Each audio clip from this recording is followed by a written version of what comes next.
예, 특장을 준비하셨다고 하는데 대단히 죄송합니다.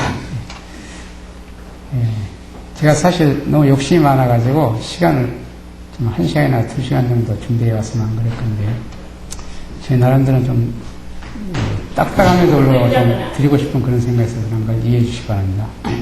어제 전에도 말씀드렸듯이 제가 사실 여기서 설교 1시간 하고 가면 은혜스럽게 저도 할 수 있습니다. 그러나 어제도 말씀드렸듯이 저는 어느 분에게 무슨 인기를 받고 자선생님 좋아하는 것보다는 예수님을 좀 더 가까이 하고 예수님을 좀 더 알게 할 수 있으면 하는 그런 바람에서 좀 딱딱한 말씀이지만 여러분들께 드린 거 좀 이해해 주시고 개인적으로 저 말씀을 가지고 편견 없이 기도하시면서 연기해 보시기 바랍니다. 왜냐하면 우리가 편견이라는 게 굉장히 무섭습니다.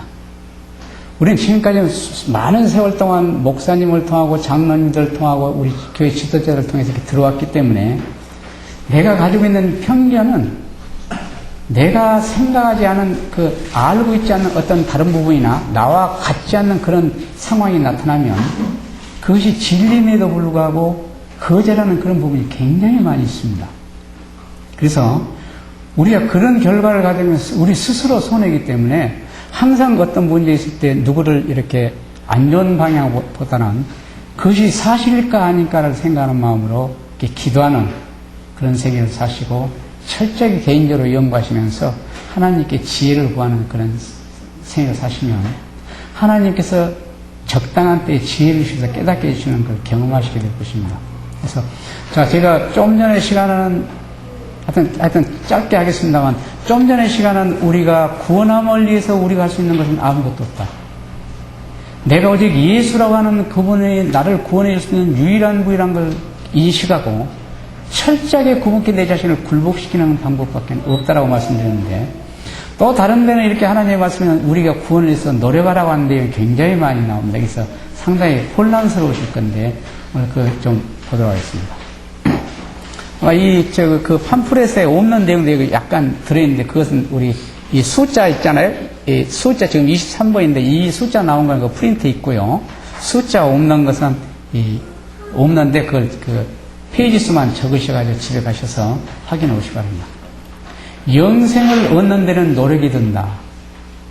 좀 전에 전 시간에는 우리 구원을 위해서 우리가 할 수 있는 것이 아무것도 없다고 얘기했습니다.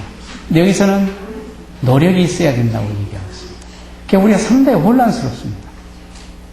끈질긴 노력과 쓰라린 징계와 단호한 싸움을 통해서만 우리는 승리자가 될 수 있다. 그러나 시험의 광야에서 우리를 위하여 승리하신 정복자의 이름을 힘입어 그게 누구죠? 예수님이시죠? 그분께서 정복하신 것처럼 우리가 인내와 단호함으로 정복하게 된다면 우리는 영원한 상급을 받게 될 것이다. 자, 우리 성도 여러분, 예수님이 그 광야에서 시험받은 내용을 연구해 보신 적이 있는가 모르겠습니다. 우리가 많은 분들이 그 문제에 대해서 굉장히 소홀히 하시는데 그 굉장히 중요합니다. 저는 왜 예수님께서 광야에서 40일 동안 금식하시고 광야에서 시험받는 내용을 이렇게 기록해 놓으셨을까? 그걸 보면서 그것은 바로 승리의 비법을 우리들에게 가르쳐주고 있습니다. 우리는 내가 무엇인가를 하고 어떤 노력을 통하고 끈질긴 노력을 통해서 내가 승리하는 것처럼 우리가 인식하고 있는데 사실 그렇지 않아요. 예수님이 승리할 수 있었던 유일한 방법은 그분의 힘과 노력이 아니었습니다. 그렇죠? 그분은 돌을 명해서 떡덩이가 되게 할 수 있어요, 없었어요? 있었어요. 근데 그분은 안 했거든요. 그분은 오직 철저하게 자기를 포기하고 하나님께 자신을 맡기셨습니다. 왜요?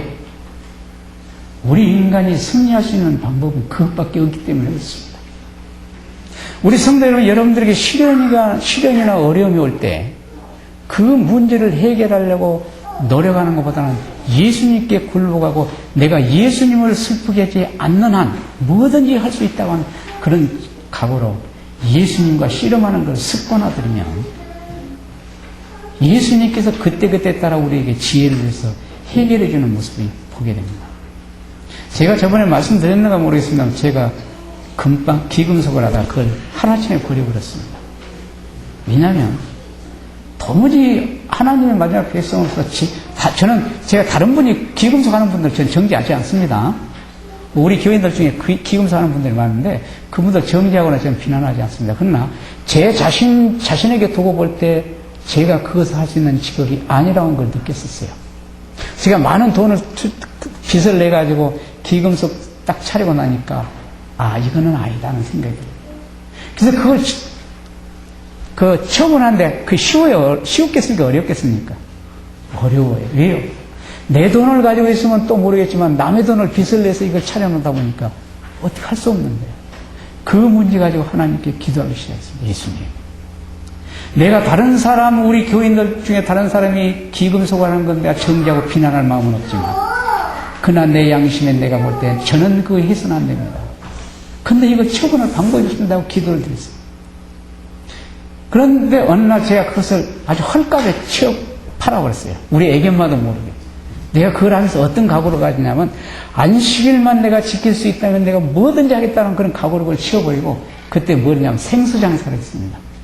제가 시계점을 하던 몇 년을 했던 사람이 생수장사를 하려니 하겠어요? 그 무거운 것들. 제가 갈비가 버렸어요. 제가 그래서 채소장사, 과일장사, 쌀장사, 제가 호떡장사까지 했습니다. 안식일만 지킬 수 있다면, 우리 주님을 슬프게 하지 않고 우리 주님을 영화롭게 할 수 있다면 저는 뭐든지 하겠습니다라는 그런 자세로 스스로 바꾸면서 그랬었어요. 너무너무 힘들었죠, 육신적으로. 그런데 예수님은 전혀 다른 방법으로 저에게 다른 직업을 주셨어요. 그래서 제가 오늘날까지 이렇게 살고 있습니다. 근데 저에게 금은방을 하라고 했던 그 동서는 그때 당시 때 그 동서가 금은방 할 때는 뭡니까? 저보다 더 좋은 차 타고 다녔는데 지금은 저보다 더 안 좋은 차를 저번에 타고 다녔어요. 그분이 제가 그 기금속을 이렇게 처분해버려. 그러니까 저에게 어떤 예수님이 처분하라는 그런 지혜를 주셨던 것 같아요. 처분하고 나면서 이 기금속이 장사가 안 되기 시작했어요. 사양 사업이 됐어요. 그래서 우리는 우리 자신이 어떤 문제가 있을 때 그 문제를 스스로 해결하기보다는 예수님께 굴복하고 내 자신의 모든 것을 포기하는 그런 자세가 우리에게 굉장히 필요합니다. 그때 주님은 우리에게 수많은 방법을 통해서 다른 방법으로 우리를 인도해 주시는 그런 능력이 있으시는 분인데 우리의 불신 때문에 그런 걸 우리가 경험하지 못하는 거예요. 그러니까 예수님께서는 단호하게 자기의 모든 것을 당신의 능력을 포기하면서 사탄에게 조롱을 받으면서도 철저하게 하나님께 내어 맡기셨어요. 말씀하되 기록되었어요. 그래서 우리가 무엇인가를 할 때 항상 예수님의 방법을 선택하는 게 굉장히 중요하다는 걸 염두에 두시고요. 제가 우리 어르신들 오랫동안 시간을 잡고 있으니까 제가 자꾸 시간이 쫓겨서 불안하네요. 자, 이기심과 자기 과신을 극복하려면 끈덕진 노력이 있어야 한다. 자, 이기심을 우리가 알 수 있습니까? 없습니까? 우리는 모릅니다. 내가 지금 이기적인 사람이라는 것을 알면 그것은 우리에게 위험한 죄가 아니에요. 왜요? 내가 예수님께 내놓고 회개하면 용서받을 수 있어요? 없어요? 용서받을 수 있거든요. 문제는 내가 가지고 있는 이기심이라고 하는 것이 내 마음속에 존재하고 있음에도 불구하고 내가 그것을 인식하지 못한다고 하는 사실입니다. 그래서 우리는 내 마음속에 이기심이 있는가, 내 자신을 과신하고자 하는 그런 마음이 있는가 없는가, 이것을 끝없이 발견하기 위해서 하나님의 말씀으로 자기를 살피고 확인하는 것이 굉장히 중요해요. 이것을 우리는 끝없이 반복해서 해야 된다고 하는 사실입니다. 자기 기만의 위험에서 벗어나려면 자아를 철저히 살펴야 한다. 우리 인간은 얼마나 웃기냐면요. 자신이 뭔가 좀 교회를 해서 일해놓고는 그 다음에 자기가 마냥 의로운 사람인 것처럼 그렇게 행세를 하고 그것을 내 생각과 내 의도대로 다른 사람이 그런 일을 안 하면 비난하고 정죄하고 그런 걸 참 많이 해요. 우리는 스스로 내가 의로운 사람이 아니고 예수님 보기에 다른 사람보다 더 가증한 사람임에도 불구하고 우리는 스스로 생각하기를 내가 의로운 사람이라면서 자기 기만 가운데 사는 부분이 굉장히 많이 있습니다. 그래서 우리는 매일 매 순간마다 내 자신을 살피고 내 자신의 상태를 정확하게 예수님이 아시는 것처럼 아는 것은 굉장히 중요합니다. 우리 여기 계신 분들도 다 아마 그런 경험을 하셨을 거예요. 저에 대해서 여러 가지 평가가 있습니다. 어느 분들은 이장로 말도 정말 하나님의 말씀에 맞고 은혜스럽고 좋다라고 해서 저를 좋아하는 분들이 있거든요. 저는 한 사람인데 근데 똑같은 교인인데 불구하고 그 같은 교회에서 다니는 어떤 분들은 이장로 저건 너무너무 극단적이고 저건 너무 고집이 세고 또 뭐하고 이런 걸로 평가하는 분들이 계세요. 그러니까 사람은 우리 인간을 정확하게 평가할 수 없습니다. 근데 우리는 자기도 자기 스스로를 평가하지 못하면서 스스로 자만약 가운데 빠져 살아요. 나는 의로운 사람이고 나는 예수님의 백성이다.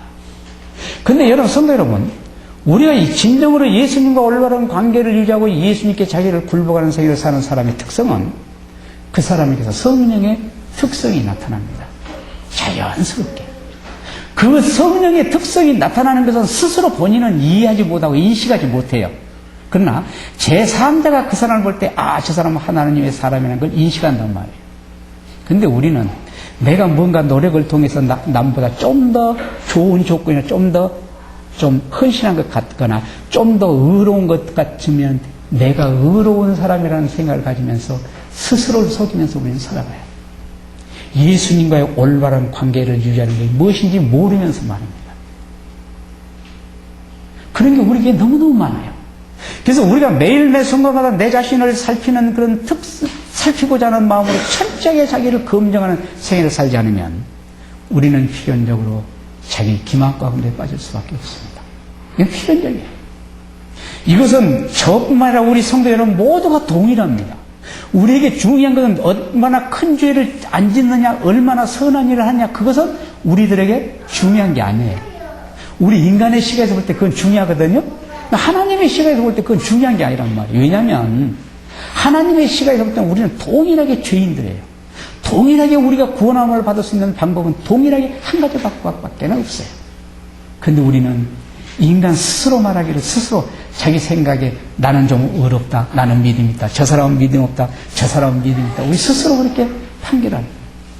그러나 우리 자신들을 살피는 것이 굉장히 중요하다는 걸 염두에 두시고 내 주위는 어떤 사람을 평가하는 게 아니고 내 자신을 평가하기 위해서 노력하는 그런 생활을 살고 주님과 씨름하는 생애를 살아야 된다고 하는 사실입니다.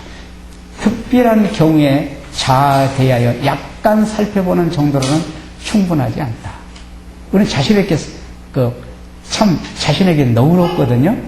우리 가만히 한번 살펴보십시오. 내 주위에 있는 누가 잘못된 일을 하면 그 눈으로 볼 수 있어요, 없어요? 그거 못 봐요. 저 장난하는 인간이 저래가지고 어떻게 한다 내가. 집사라는 사람이 어떻게 저래? 그러거든요, 우리. 그래서 저는 어때요, 자신에게는? 저는 그 사람보다 더 악하고 더 못한 일을 하면서도 그걸 너그럽게 생각해요. 이게 우리들의 모습입니다. 그래서 중요한 것은 우리가 어떤 사람이 의롭고 어떤 사람이 악하다, 그건 우리들에게 의미가 없다는 걸 염두에 두시고 자기를 살피는 걸 결코 소홀히 않는 그런 생애를 살아야 된다는 걸 염두에 두시기 바랍니다. 날마다 그대의 소망의 기초를 살펴보고 날마다 그대의 소망의 기초를 살펴보고 그대가 정말로 그리스도의 사랑 안에 있는 여부를 알아보라. 날마다 내가 가지고 있는 소망의 진리인가, 내가 예수님과의 관계를 유지하고 내가 예수님의 사랑을 얼마나 느끼고 경험하고 있는가, 내 마음속에 예수님의 사랑에 대한 감사한 마음이 넘치는가 안 넘치는가, 그걸 살피는 것이 우리가 해야 되는 일이에요. 그것을 끈질기게 끝없이 매 순간마다 그 문제를 가지고 자신을 살피는 것이 우리가 해야 될 노력입니다. 그릇된 습관은 단 한 번의 노력으로 극복되지 않는다. 오직 길고 고된 투쟁을 통해서만 자아는 정복된다. 이 자아 훈련은 교회의 개교인들이 계속해야 하며, 여기서 개교이란 말은 개인, 각자 그 말이죠. 각자가 해야 되며 마음의 문 주위에 쌓인 쓰레기도 제거해야 한다. 우리 습관은 제가 아까도 말씀드렸듯이 우리 장로님이나 집사님들, 우리 성도 여러분들 아무도 모르는, 나만이 알고 있는 결정이 있을 것입니다.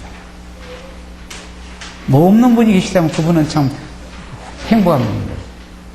저의 생활을 살펴보면 제 생활 속에서 그런 것을 참 느끼는 게 많아요. 우리가 사실 우리 성도 여러분들 강대상에 올라가면 의로운 사람이 있어요, 없어요? 강대상에 가면 다 겸손하거든요. 나는 부족합니다. 나는 죄인입니다. 그런 얘기 참 우리가 많이 합니다. 그런데 강대상에서 내려가서 사회 가면 전혀 다른 모습의 내 모습이 나타나거든요. 그래서 우리는 그걸 대해서 전혀 관심도 두지 않아요. 그러면서 내 자신에 대한 것은 조차 주고 옆에 있는 그 상대방에 대해서 자꾸 이렇게 평가를 해요. 그건 왜 그러냐면요. 내가 예수님으로부터 멀어져 있다고 하는 증거입니다. 우리가 인식하기 싫지만, 여러분, 제가 초기 문제인가 확실히 모르겠는데요. 우리가 십자가에 가까이 가면 갈수록 그 사람은 자기의 추함을 느낀다라고 하는 그런 내용이 있습니다. 우리 성들 여러분 가만히 생각해 어느 때는 내가 죄인이라고 하는 인식을 안 하고 살다가 어느 때는 이렇게 내가 왜 이렇게 추악하는 걸 그건 느낀 적이 있으시죠? 그런 거 있잖아요? 그건 뭘 의미하냐면 내가 지금 예수님께 가까이 가 있다고 하는 증거입니다. 근데 우리가 그렇게 가까이 있다가도 우리 이기적인 본성이 나타나면 내가 예수님을 소리하게 되거든요. 이기적인 생각이 보다면 스스로 내가 예수님으로부터 멀어져요. 그러면 내가 죄인이라고 하는 그런 인식이 안 들어가는 거예요. 그래서 우리 중요한 것은 내가 무엇을 해야 하고 안 하고가 문제가 아니라 내 자신의 지금 상태가 어디 있는가, 예수님과 어떤 관계를 유지하고 있는가 하는 것이 굉장히 중요하다는 걸 염두에 두시고요. 매일 매 순간마다 철저하게 자기를 살피는 생활, 나의 그릇된 습관이 뭐가 있을까 하고 깨달으려고 노력하는 그런 생활, 그래서 하나님의 말씀으로 자기를 살피는 건 굉장히 중요합니다. 그래서 제가 아까 말씀드렸잖아요. 제가 그처럼 젊었을 때, 죄송합니다. 제가 젊었다는 건 지금의 나이보다 젊었다는 거죠. 그 제주도에 있을 때요. 그처럼 다른 사람을 정죄하고 비난하고 헐뜯었던 제 마음이 어느 날 얼마나 내가 추한 짓을 하고 있는가를 느낀 다음에는요. 제가 교회에서 아무리 일을 열심히 하고 해도 다른 사람이 안 해도 다른 사람 비난하거나 정죄하는 눈으로 바라보지 않습니다. 제가 중화단교회 가면요. 중화단교회 바닥 공부를 하는데 저 혼자 다 있어요. 다른 사람 하는 날 다 다른 데 놀러 갔어. 제가 비난 안 해요. 왜요? 차라리 다른 사람을 비난하는 것보다는 안 하고 비난하지 않고 양심의 가책을 느낀 사람이 더 가능성이 있습니다. 그래서 성도 여러분, 자기 생애 속에 결코 자기를 살피는 그런 생애를 소홀히 하지 않는 그런 생애를 사시기 바랍니다. 영생은 무한한 선물이다. 영생은 무한한 것이기 때문에 그것은 우리가 일에서 얻을 수 있는 것에 일에서 얻을 수 없는 곳에 이치해 있다. 그것은 반드시 선물이 되어야 한다. 우리가 처음에는 이걸 선물로 받아들였다가 우리가 점점 교회에서 지도자 앞에 가는 과정을 통해서 우리는 선물로 그걸 받으려고 하는 게 아니고 행함으로 얻으려고 노력하는 겁니다. 자기도 모르는 사이에. 그래서 우리 매일 자기를 살피는 걸 결코 소홀하지 않는 그런 생애를 사시기 바랍니다. 그러지 않으면 우리는 스스로 자기 기만 가운데 살 수밖에 없습니다. 그것은 하나의 선물로서 믿음으로 얻어져야 하고 그 결과 감사와 찬양이 하나님께 드려져야 한다. 자, 결과라고 그랬죠? 그 결과 감사와 찬양이 하나님께 드려져야 한다. 우리 아까 가정공부 얘기했더니 그랬잖아요. 우리가 예수님을 찬양하고 예수님께 감사한 마음이 넘치는 마음에서 흘러나오는 찬양은 하나님께서 받으시 합당한 찬양입니다. 그 사람이 부른 노래 공목은 우리 인간의 그 귀에 들을 때 음절도 없고 무슨 아주 음치에 가까울지라도 하나님께서 그 마음이 너무너무 감사한 마음에서 예수님께 감사하고자 하는 마음에서 드리는 그 찬양은 하나님이 받기에 합당하시지만 그러나 마음에 감사함을 느끼지 못한 사람이 드리는 찬양은 아무리 아름다운 음정이라 할지라도 아까 아침에 우리 집사님께서 찬송가를 들었는데 굉장히 아름다워요. 그 아름다운 찬양이지만 그러나 그것이 그 사람 마음속에서 예수님으로부터 받은 선물의 은혜에 대한 감사함에서 나오는 찬양이 아니라면 큰 의미가 없다고 하는 사실입니다. 그래서 우리 성도 여러분, 매일매 순간마다 자신을 살피는 것을 소홀히 않는 그런 생활을 사시기 바랍니다. 그것이 굉장히 중요합니다. 그대를 구원할 수 있는 것은 예수님의 공로이며 그대를 깨끗하게 해줄 것은 그분의 피다. 그러나 그대는 노력을 해야 한다. 그대는 그대의 몫에서 할 일을 해야 한다. 열심을 내어 뭐하라? 열심을 내어 뭐하라고요? 다시 한번요. 크게 한번 같이 한번 해보시게요. 열심을 내어 뭐라고요? 회개하라. 그리고 믿으라. 자, 회개에 대해서 제가 좀 잠깐 말씀드리고 결론 내려고 합니다. 우리 생애 속에서 우리가 회개라고 하는 것은 굉장히 중요합니다. 그런데 이 회개를 우리는 교회 초창기 때 들어왔을 때는 회개를 했고, 그러나 우리가 대개 어떤 목사님들이나 그런 분들 중에 이렇게 말씀하신 분들이 있어요. 회개를 한 번 하면은 됐지, 두 번, 세 번 하는 건 하나님께 불경스러운 것일 수 있다고 하는 분들도 들어 계시는데, 자, 회개는 한 번 하는 것으로 끝날까요? 아니면 여러 번 하는 것이 나을까요? 회개는 한 번 하는 게 맞습니다. 한 번. 근데 문제는 우리가 드리는 그 회개가 진정으로 예수님으로부터 용서받을 수 있는 그런 상태의 정말 예수님이 우리에게 요구하는 그런 회개를 하느냐 안 하느냐가 문제입니다. 우리 회개는 거의가 형식적이라고 하는 사실입니다. 왜 그것이 형식적이라고 얘기할 수 있느냐? 우리 생애 속에 내 자신의 결정과 잘못을 깨닫고 그것을 회개를 하면 우리에게 특성이 나타나는데 어떤 특성이 나타나냐? 아까 말씀드린 마음이 평안이 임함과 동시에 그 사람 마음속에 뭐가 역사하냐면 성령께서 즉시 역사합니다.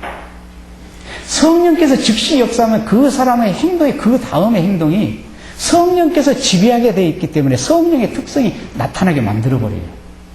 그런데 우리가 그처럼 회개를 했음에도 불구하고 내 마음속에 평안과 기쁨이 없고 내가 열심이 없고 내 신앙이 냉랭한 이유는 내 회개가 내 나는 인식하기 싫지만 거짓된 회개라고 하는 증거입니다. 그건 우리가 인정하기 쉽지만 그건 사실이에요. 왜냐하면 우리가 하나님께서 우리에게 회개하라고 하는 것은 우리가 하나님께서 우리가 지은 죄를 몰라서 회개하라고 할까요? 그래요? 아니요. 하나님은 내가 죄를 범한 벌써 지기 전에 벌써 이미 알고 계시고 그 과정을 명확하게 알고 계신데 왜 하나님께서 우리에게 회개하라고 했을까요? 누구를 위해서요? 나를 위해서거든요. 우리 마음속에 성령이 역사하지 못하면 우리는 하늘 사물을 식별하지 못합니다. 그리고 옳고 그른 것에 대한 판단력도 없어져요. 그래서 성령의 지배를 받지 않는 사람은 성령의 위에서 이루어지는 일들을 하나님을 대적하는 일로, 교회를 파괴하는 일로 이렇게 인식이 되어버립니다. 그래서 성령은 굉장히 중요한데, 성령은 우리 마음에 들어오고 싶다 해서 역사하고 들어오기 싫다 해서 역사 안 하는 게 아닙니다. 우리가 되게 성령을 구하라고 하는 내용 있잖아요? 그 말은 우리들과 하나님 우리에게 성령을 주십시오, 성령이 역사하시라고 기도하라는 얘기가 아닙니다. 그 말은 바로 성령의 필요성을 인식하고 성령이 우리 마음에 역사할 수 있는 그런 상태 가운데 우리 자신들을 둬야 된다고 하는 것을 인식시키는 거예요. 그러니까 어떤 하나님의 말씀을 볼 때 그 말씀의 본질적인 문제를 우리가 들어가야 이해하기 쉽습니다. 그래서 성령은 우리가 아무리 구해도 성령이 우리 마음에 역사하지 못하는 이유는 성령의 특성은 죄가 존재하는 곳은 결코 성령이 역사하지 못합니다. 그래서 우리에게서 죄를 제거해야 돼요. 그렇죠? 그래야 성령이 역사하는데 죄를 제거할 수 있는 방법이 뭐예요? 회개예요. 회개가 어렵습니까? 쉽습니까? 회개는 세상에 쉬운 거예요. 회개라고 하는 건 뭐냐면 저 아무것도 할 수 없으니까 항복합니다라고 하는 그거예요. 그러니까 자신이 항복한 예수님께 무릎 꿇고 항복하는 그 상태를 회개라고 한다는 말이에요. 그런데 우리는 이걸 문자적으로만 알고 있기 때문에 형식적으로 회개하는 경향이 참 많습니다. 그래서 우리가 회개의 특성을 인식하는 게 굉장히 중요하고 매 순간 회개해야 된다. 자, 하나님께서 예비하신 길은 완전 무결합니다. 완전 무게라요. 사람이 여기에 더 손댈 수 있다, 없다? 자, 하나님께서 우리를 위해서, 우리 구원해서 준비하는 일에 대해서 우리가 손댈 수 있어요, 없어요? 손댈 필요성이 없습니다. 근데 우리는 자꾸 손대려고 그래요. 어떤 방향이냐면, 자꾸 인간적인 방법으로 자기 생각과 자기 의도하는 대로 하나님의 말씀을 해석하려고 하고, 그대로 자꾸 그걸 주장하고 그래요, 우리는. 그래서 어떤 한 성경 문제 가지고도 해석이 같습니까? 틀립니까? 각기 의견이 충돌 생기잖아요? 그건 왜 그러냐면, 내 의도하는 대로 그걸 해석하고자 하는 그런 것 때문에 그렇습니다. 그래서 하나님의 말씀은 완전 무게라고 굉장히 단순합니다. 그러니까 그 말씀을 있는 그대로 받아들이려고 하는 자세를 가지면 하나님께서 우리들에게 지혜를 주는 걸 경험하시게 될 것입니다.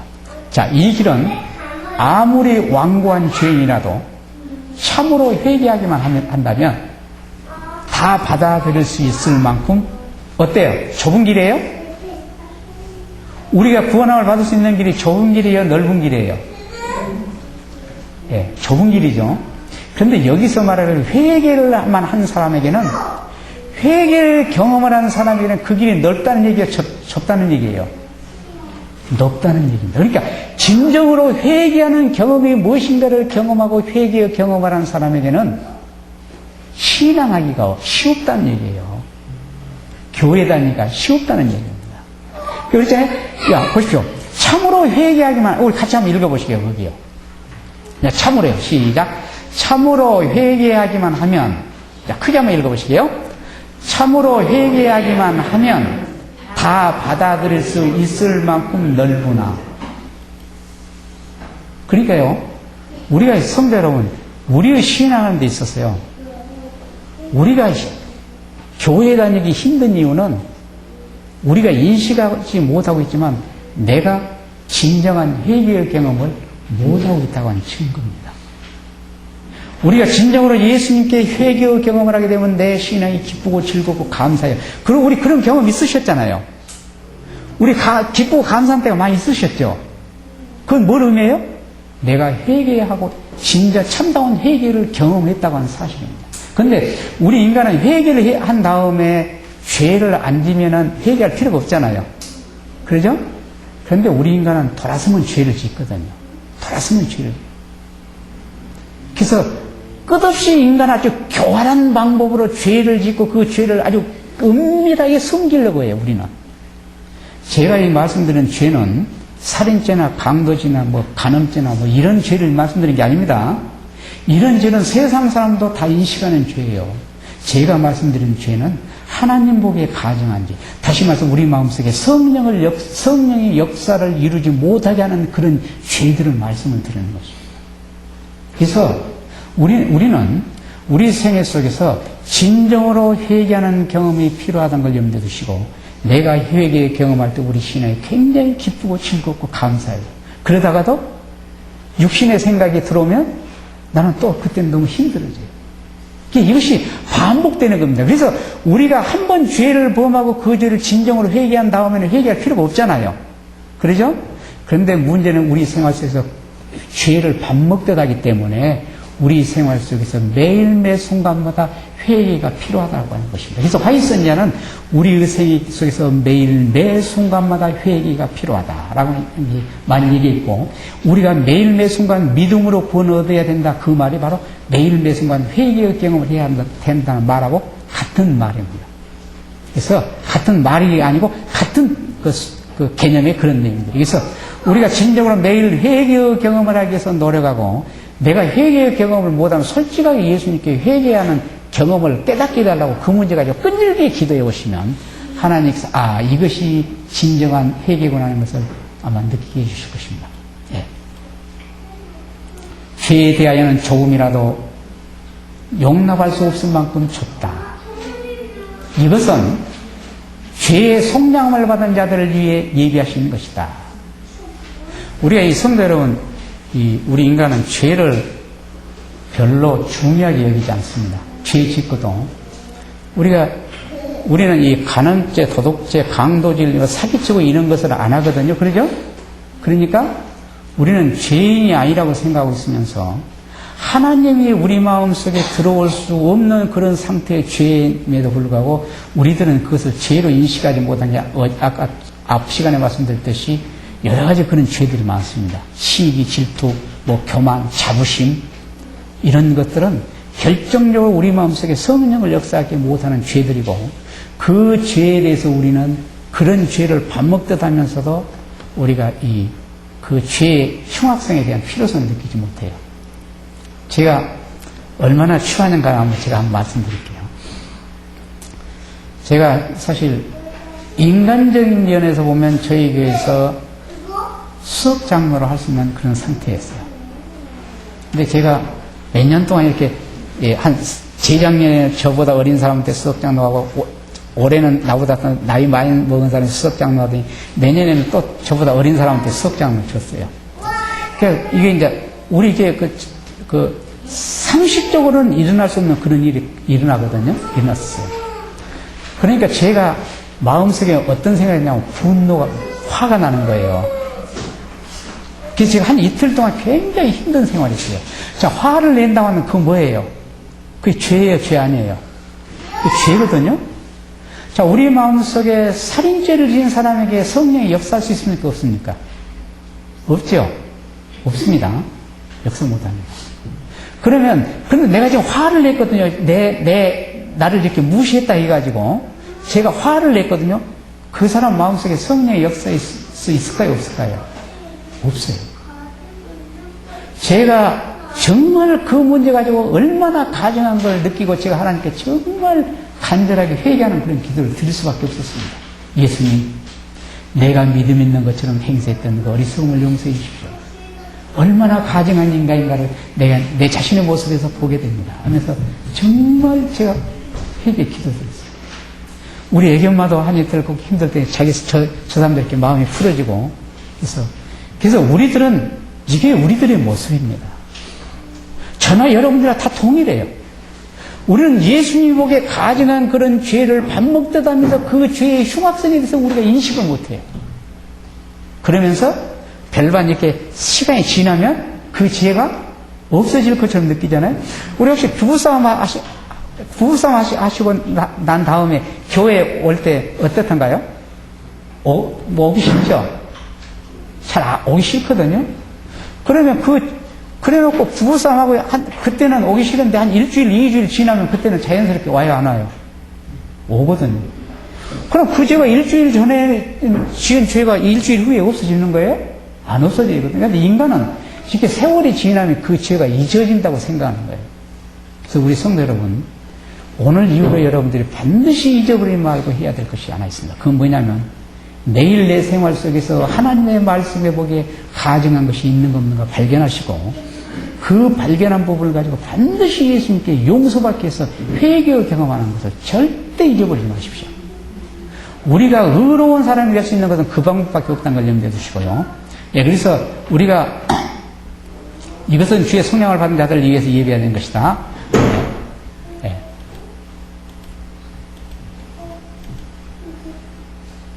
시간이 좀 오버됐는데요. 마치겠습니다. 죄송합니다.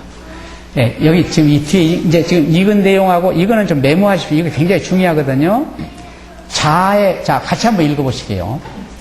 자아의 포기가 이루어져야 하는 것은 그리스도인 생애의 시작에서만이 아니다. 하늘로 향해 가는 매 발걸음마다에서 그것은 새로워져야 한다. 우리의 모든 선한 행실은 우리 자신의 어디서 온다고요? 외부에서 오는 힘에 의해야 된다. 자, 그러니까 보십시오. 우리가 왜 자신을 포기해야 되느냐? 우리가 하는 인위적인 방법으로 내가 노력을 통해서 하는 그 선한 행위는 인간의 안목에 볼 때 그것은 선한 행위로 보이지만 하나님의 시각에 볼 때 선한 행위가 아니라고 하는 사실입니다. 여기서 말씀드리는 이 선의 개념은 우리가 진정한 선한 사람이 되기 위해서는 어떠한 것이냐, 내가 무엇인가를 해야 되는 게 아니고 내 마음속에 성령의 지배를 받고 성령에 의해서 이루어지는 선인데, 이 선한 그 성령의 능력에 의해서 일어나게 할 수 있는 방법이 뭐냐? 자기를 포기하는 방법밖에 없다고 하는 사실입니다.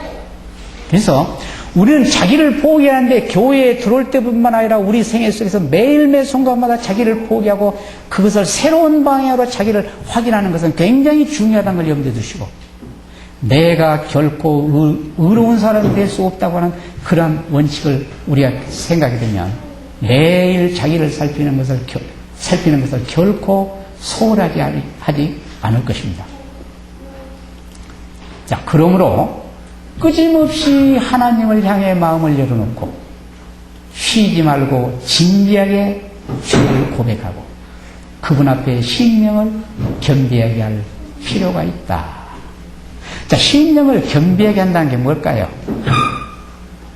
우리는 내가 보기에 참 화도 안 내고 그저 지당하십니다 말씀하는 분들 보고 겸손하다고 우리가 얘기하기 쉽거든요.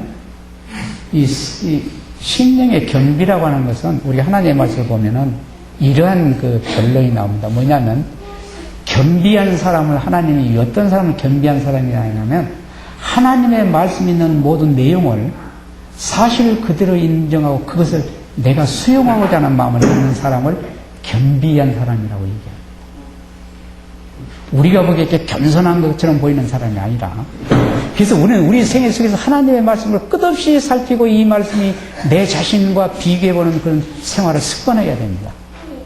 우리 하나님의 말씀을 옆에 우리 전도사님 비교하는 거 아닙니다.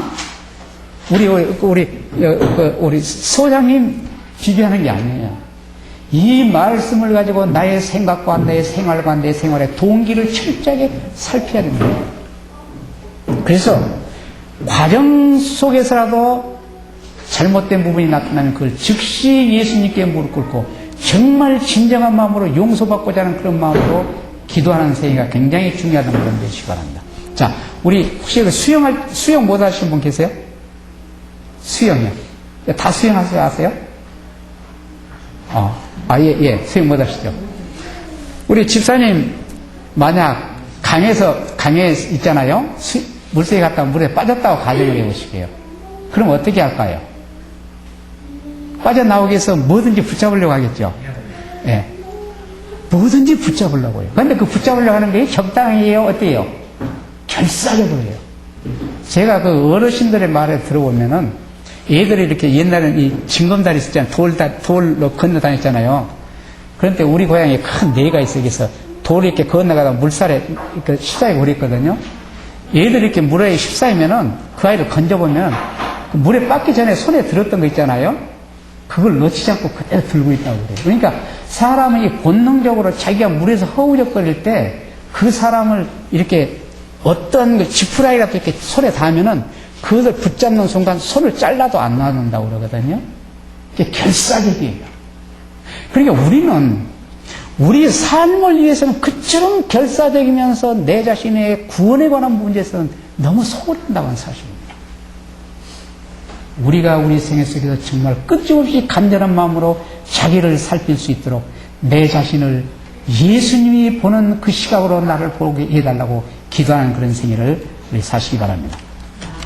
네. 이게 말을 잘 안 듣네요. 네.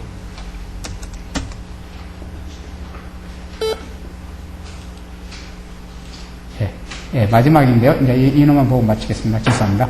하나님의 사물을 매일 경험하고, 우리가 기독교 신앙은 이론양입니다. 경험을 하셔야 됩니다. 만남의 경험. 자아 부인을 매일 실행하며 기쁜 마음으로 십자가를 지고 그리스도를 따르지 않으면 아무도 산 그리스도인이 아니다. 기쁜 마음으로 십자가를 지고 그리스도를 따르지 않으면 아무도 산 그리스도인이 아니다. 산 신앙이라면 거룩한 삶에 있어서 매일 진지하게 될 것이다. 그가 완전으로 나갈 때 그는 매일 하나님께 대한 회개를 경험한다. 자, 완전론 아시죠? 소위 우리 교회에 와서 이거 완전해야 된다고 하는 분들이 많거든요. 우리 집사님들 장로님 완전하십니까? 근데 하나님의 말씀 완전해야 된다고 얘기하거든요. 그래, 그걸 가지고 잘못 왜곡시켜가지고 혼란시켜서 어리석은 길에 밖에 안 돼요. 여러분, 우리는 완전한 사람에 대해 하늘에 갈 수 있습니다. 맞습니다.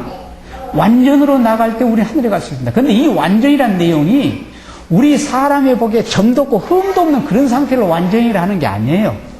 이 완전은 뭘 의미하냐면, 자, 우리 청년 지금 학생이세요? 예, 우리 대학생. 예. 대학생인데, 지금 청년이 대학생 노릇 하면은, 대학생이 할 수 있는 그런 그 일을 하면 정상이에요? 정상 아니에요? 정상인데, 저 학생이 만약 국민학교, 초등학교 5, 6학년에 행동을 한다면 정상이에요? 정상 아니에요? 비정상이에요. 유치원생이 유치하게 노는 건 그건 정상이거든요. 유치원생이 대학생 행세를 하면 그건 비정상이에요. 여기서 말하는 완전이란 말은 우리에게 나에게 주어진 환경과 믿음의 분량에서 얼마나 최선을 다하고 있느냐 그걸 가지고 하나님께 평가하시는 거예요. 그러니까 이 완전이란 말은 무슨 말이냐면요.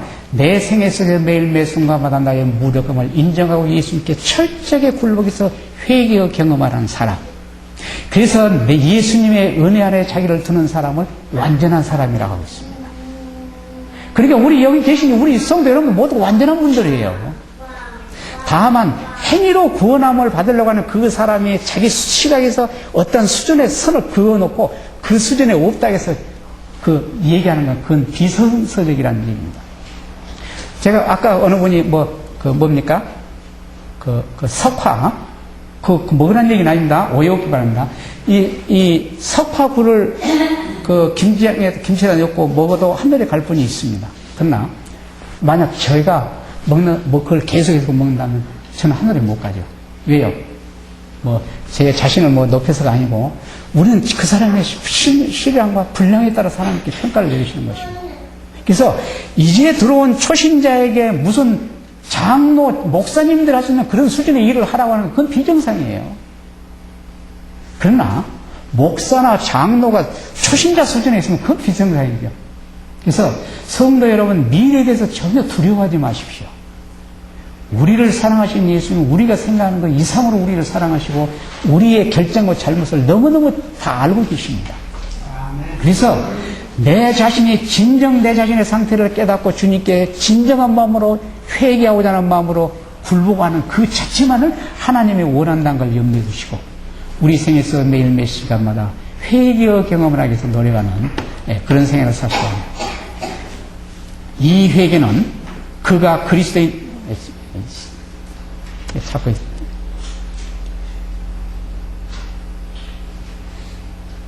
이 회개는 그가 그리스도인 품성을 완성할 때까지 어떻다고요? 계속될 것이다. 그러니까 우리 생에 있어서 회개의 경험이란 건 이것이 뭐냐면요. 우리 어떤 분들은 매일 회개해가지고 어떻게 그렇게 힘들게 사냐 그런 분이 계시거든요. 그렇지 않습니다. 이 회개는 뭐냐면 예수님에게 굴복하는 상태예요. 우리가 예수님께 굴복하고 예수님과 관계를 유지할 수 있는 방법은 이 방법밖에 없습니다. 그러니까 얼마나 이게 아름답고 멋있는 건지 몰라요. 우리가 회개가 뭔지를 경험할 때 우리는 주님께 기쁨과 즐거움으로 굴복할 수 있을 것입니다.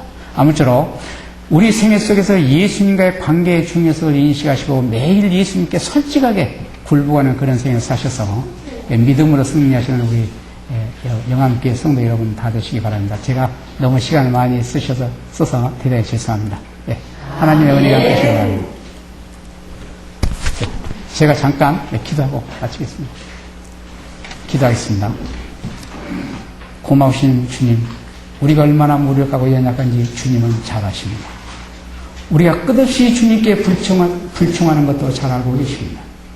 그러나 주님의 사랑과 은혜는 우리를 구원하기에 넉넉하다고 하는 사실을 우리가 항상 기억하게 도와주시고 우리 자신이 솔직하게 주님께 굴복함으로 주님과 올바른 관계를 갖게 하셔서 주의 영광을 위하는 저희들 되게 도와주시고 우리를 구원하기에 능하신 그 주님의 은혜 가운데서 매일 거하게 도와주시기를 사랑이 많으신 예수님의 이름으로 간절히 기도드리옵나이다. 아멘.